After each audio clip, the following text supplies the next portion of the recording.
I'm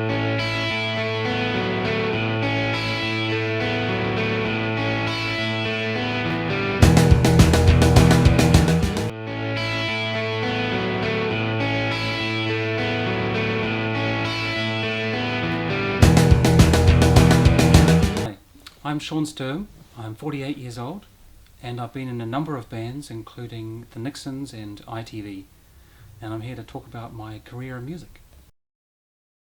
I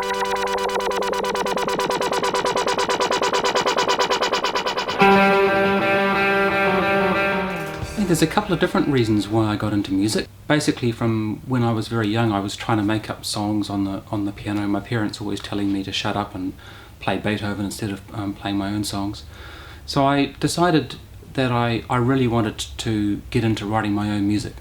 My parents really wanted me to do classical music first, so I learned the piano from when I was about the age of 6 to when I was about 16. I did all the grades and all that stuff.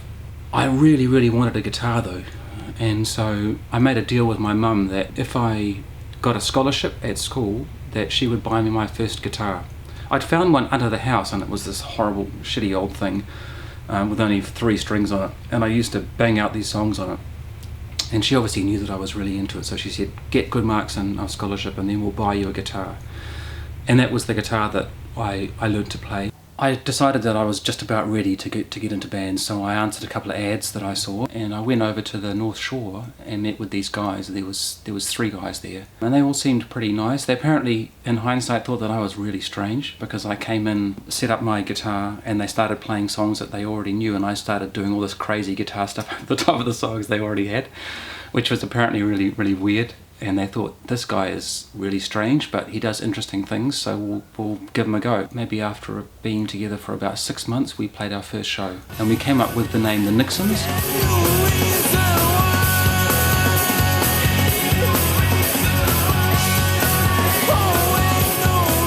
We played more live shows, got lots of interest from local record companies, including Pagan Records. It was the company that first signed Shehad and Bick Runga, Greg Johnson, a whole bunch of people like that.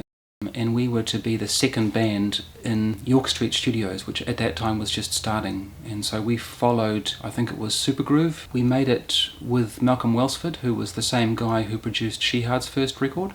So the next big jump for us really was, we got the opportunity to be on a Flying Nun compilation that came out in about end of 91, beginning of 92, which was called Freak the Sheep. They took all the most popular bands on BFM and said, we're going to pay for you to record something really short. It'll go onto this cassette tape, and that was like our first chance to do anything.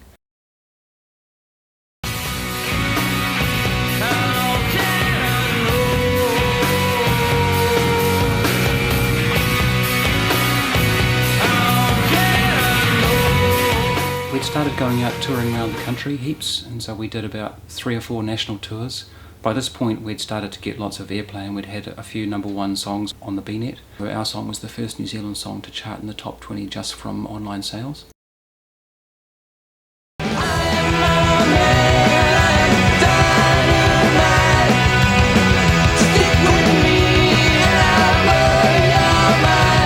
One time we were coming back from down south. I think we just finished playing a tour and we had done Hamilton, and we drove back to Auckland.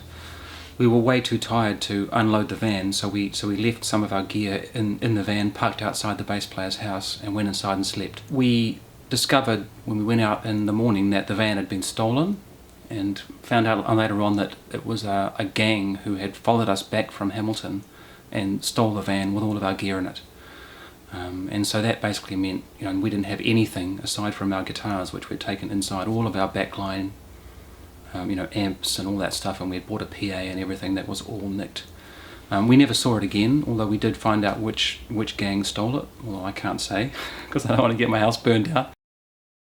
It really got us thinking about where to from that point on.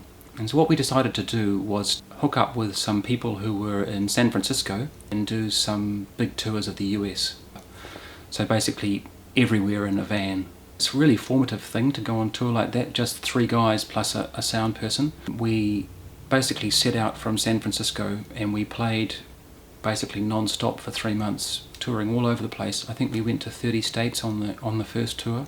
Ypsilanti, Fairfield, Albany, Burlington, New York, Buffalo, Dayton, Nashville, Kansas City, Columbia, Missouri. We were living on $10 a day each, so that meant that, you know, all I could afford to eat was cornflakes and orange juice. Smokers in the band could only afford to smoke cigarettes, and so we sort of lived for bars where they would give us a rider, maybe pizza or something like that, to give us some extra food. We went all over the place. It was amazing, and played with some incredible bands. Like we played with the singer from Faith No More's band called Mr. Bungle, that was in Wisconsin. We got to play at CBGB's, which was huge for me because I'd really always been into New York punk music from the 70s, and they all played there, so like Blondie, Talking Heads. Got to see some amazing places, and I got to kind of tour across the US sitting in the back seat. They wouldn't let me drive because they thought that I was such a bad driver that I wasn't going to be allowed to drive the tour van.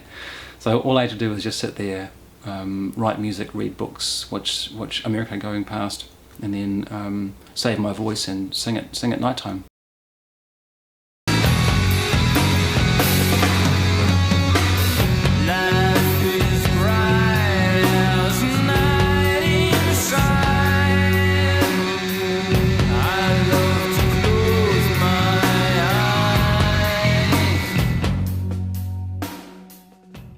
How do I feel about the whole experience of doing music, being involved in that kind of a career for a whole decade?